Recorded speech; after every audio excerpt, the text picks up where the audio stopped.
How do you plan to fix Colorado's current budget crisis? Well, our current budget crisis, let's look at where it started. It started with Democratic Governor Bill Ritter and chasing the energy industry out of our state, being unfriendly to business, as the senator put so well. So we have to simply reverse those things, don't we? We have to, thank you very much, I am going to need that. Number one, again, we downsize state government. That's what I mentioned before. We have to lower our tax burden in this state, and we can't just talk about it. And I've been specific about it. We have to get rid of Amendment 23. It's a burden on higher ed, and someone mentioned higher ed. We might talk about that a little bit. It's a burden on higher ed. It's a burden on public safety. It's a burden on health, because it's taking a disproportionate share of our budget away. And then we just have to reduce head count. We don't replace people who are retiring. We don't replace open positions, and then we start eliminating head count all across government. But I'll start in the executive branch, because that's where we should start. You know, Bill Ritter added almost 2,000 people to state government, some of them making $150,000 to $300,000 a year in pay. How many of you out there are doing that right now? It shouldn't have happened, and a lot of it was done during the hiring freeze. Smaller government, head count reductions, program elimination, departmental consolidations. That's what executives do when they manage something.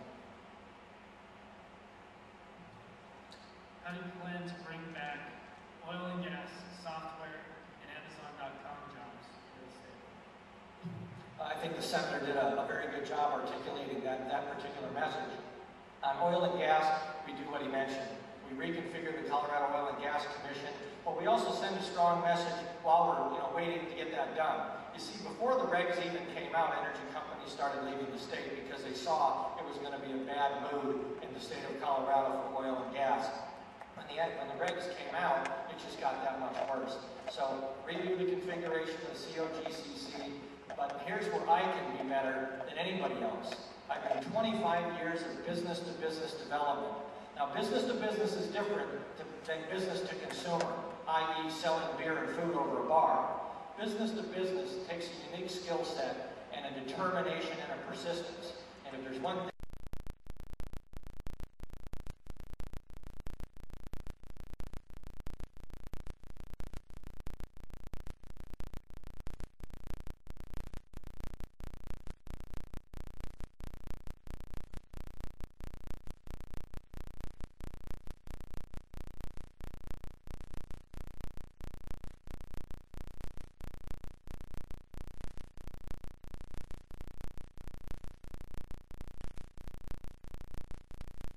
illegal immigration, and I said, you know, I don't know how important that is, but boy, as I traveled the state, did I ever discover that conservatives were very serious about illegal immigration. So guess who I sat down to talk to about illegal immigration? Well, I don't have to mention the obvious name, the man who talks about illegal immigration all the time. And I said, what should we do about it?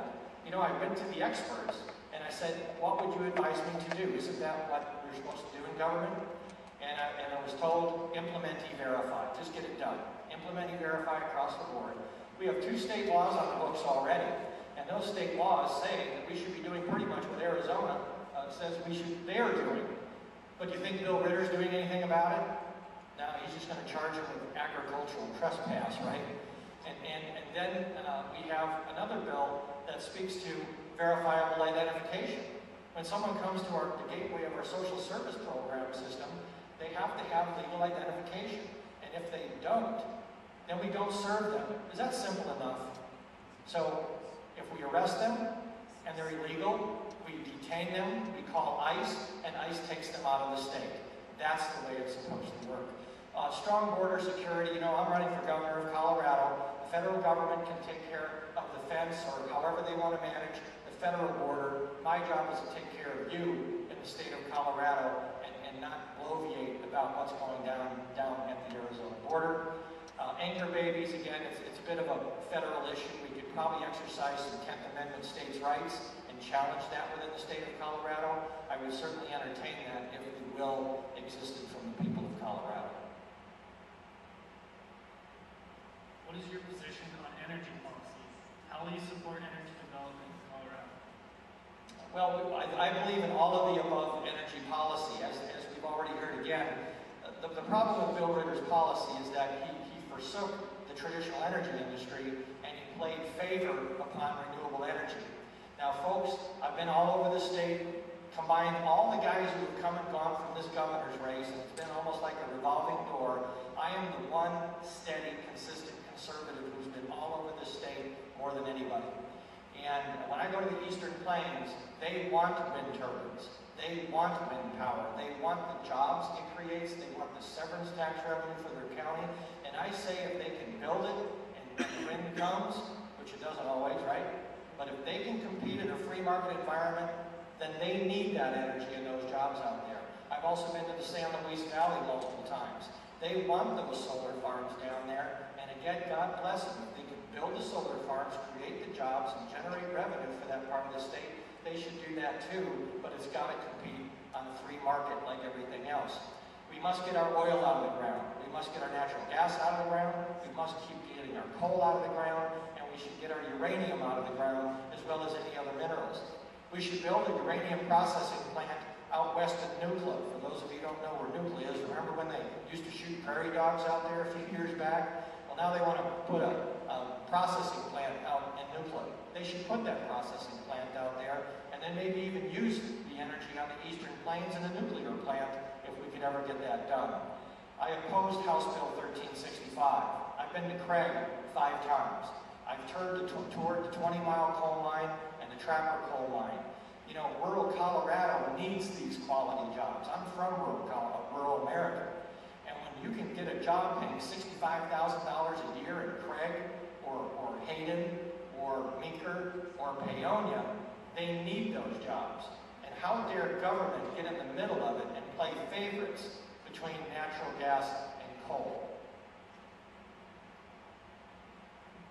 What is the one most important thing the government should do to revive the economy and affect creation of more jobs? Well, that same phrase, get out of the way, one of the answers I hear most as I travel to those towns and in Denver when I say, as governor, what can I do to help your business? It's the same answer. Leave me alone. Just get government out of our way. I'm very proud of the choice I made for my lieutenant governor, Tamara Williams. Tamara worked for the Bill Owens administration 2 years as the executive director of the Department of Regulatory Agencies. In 2 years, she's proud that one new regulation that she can remember was implemented.